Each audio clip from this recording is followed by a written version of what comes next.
राधे राधे। जय श्री कृष्णा। भगवान श्री कृष्ण जी से कहिए कि हम लोग तो समय से न्याय नहीं कर पा रहे, लेकिन आप न्याय करने में देर ना लगाएं। आपको किसी कैदी को सजा देने में कितना समय लगा? आप तुरंत देते हैं क्या? फिर वो तो बहुत बड़े न्यायाधीश हैं, अनंत ब्रह्मांडों का हिसाब किताब है। पर जब नंबर आएगा तब वहां वकील की जरूरत नहीं है, क्योंकि आप साक्षी के अनुसार ही सजा दे सकते हैं, और वो स्वयं साक्षी है, उनको किसी साक्षी की जरूरत नहीं। बहुत बड़ा सिस्टम है।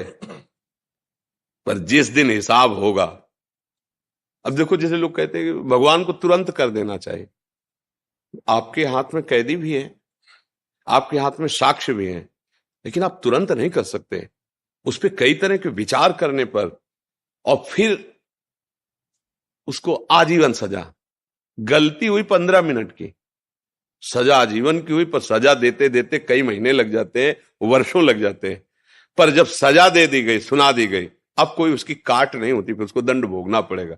ऐसे ही है, जैसे इसका सिस्टम है, जिस पापाचरण कर रहे हैं और पूर्व के पुण्य का विधान हमारे ऊपर लागू हो गया है, कोई संकट नहीं आएगा, कोई विपत्ति नहीं होगी, कोई अपमान नहीं होगा, और उसको लग रहा है बड़ी मौज है। और जहां वो पुण्य सिस्टम उसका खत्म हुआ, और ये पापाचरण और पूर्व स्टाक पापाचरण दोनों का ज्वाइंट हुआ, अब जो विध्वंस मचेगा उसके जीवन में, वो सह नहीं पाएगा। अब जैसे धर्मात्मा पुरुष ठीक से चल रहा है, पर उसका पाप भोगने का समय आ गया। अब वो बहुत ठीक चल रहा है, पर हर कदम लड़खड़ा रहा है, हर कदम उसको विपत्ति आ रही है, हर कदम अपमान मिल रहा है। अगर वो धैर्य से इसको भोग ले, और पूर्व का सुकृत और अभी का धर्म दोनों मिलेंगे, प्रकाशित हो जाएगा। अब ये जरूर है कि हमारे मालिक का रजिस्टर थोड़ा विलंब से खुलता है, पर जिस दिन खुलेगा फिर किसी की ताकत नहीं है कि उसकी रक्षा कर सके। उनका यहां तो आप न्याय करेंगे, दंड विभाग दंड देगा, जेल, वो स्वयं में सब कुछ है। उनको किसी की सलाह की, किसी के आदेश की जरूरत नहीं है। वो परम तंत्र स्वतंत्र, कर तुम अकर तुम अन्यथा कर तुम है। आपकी बुद्धि से ही आपको दंड दिलवा देंगे। बड़ा विधान उसका विचित्र, इसीलिए कहा जाता है डरते रहो कोई अपराध न बन जाए। नहीं तो समय अब ऐसा नहीं है कि आपने अभी अपराध किया, आपके घर में आग लग गई और सब देख रहे कि यार देखो ये अपराध की आग लग गई ना, ऐसा नहीं है।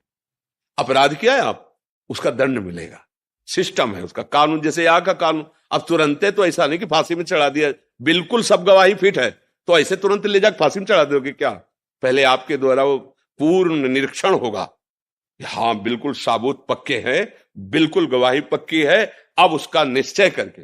इसीलिए कई जन बैठते हैं, कई अदालतों का स्वरूप भी है, इससे ऊपर फिर इससे ऊपर फिर, मतलब उसको बिल्कुल निश्चित अपराधी को दंड मिलना चाहिए, और जो अपराधी नहीं है उसको मुक्त करना चाहिए। इसके लिए बड़ा विधान। अच्छा, यहां तो धोखा भी हो सकता है, साक्ष्य गलत उपस्थित कर सकते हैं, और आपने देखा है नहीं, साक्ष्य के अनुसार ही, लेकिन वो तो साक्षी है, वो स्वयं साक्षी है, वो सबके हृदय में बैठा हुआ देख रहा है। पर यह जरूर है कि रजिस्टर थोड़ा विलंब खुलता है, क्योंकि ऑफिस बहुत बड़ी है, अनंत ब्रह्मांडों का हिसाब किताब है, तो इसलिए उनसे कहने की जरूरत नहीं है।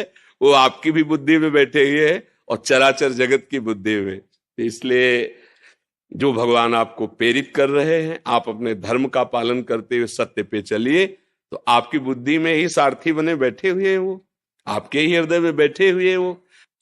देखो, बहुत ध्यान से सुनना, भगवान की छाती से धर्म प्रकट हुआ है और भगवान की पीठ से अधर्म प्रकट हुआ है, दोनों भगवान से प्रकट हुए हैं। और ये सृष्टि क्रम है।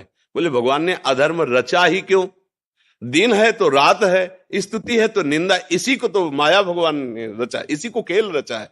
अब जीतो, निगेटिव पॉजिटिव दोनों रच दिए, अब किस पे चलते हो? सुमति कुमति दोनों रच दिए, धर्म अधर्म दोनों। खेल तो तभी होगा ना, विपक्ष ना हो तो खेल कैसा? तो ये खेल है जगत, इसमें दो पार्ट रखे गए। आप किधर चलना चाहते हो? एक पक्ष अधर्म का है, और दोनों उन्हीं के हैं, और कभी अधर्म को बलवान बना देते हैं और कभी धर्म को बलवान बना देते हैं। ये उनका खेल चलता रहता है। भला उस ईश्वर के खिलाफ कोई एक कदम रख सकता है? नहीं। अब जैसे कहते कि भगवान भी चाहते हैं, नहीं, भगवान ने दो पावर दिए हैं, दो पावर दे दी, एक अधर्म को और एक धर्म को। अब आप किसको स्वीकार करके चलते हो? देखो, जो दुनिया को दुख पहुंचा रहे हैं उनके भी बहुत अनुयायी हैं, और जो दुनिया को सुख पहुंचा रहे उनके भी बोतल ही आई है।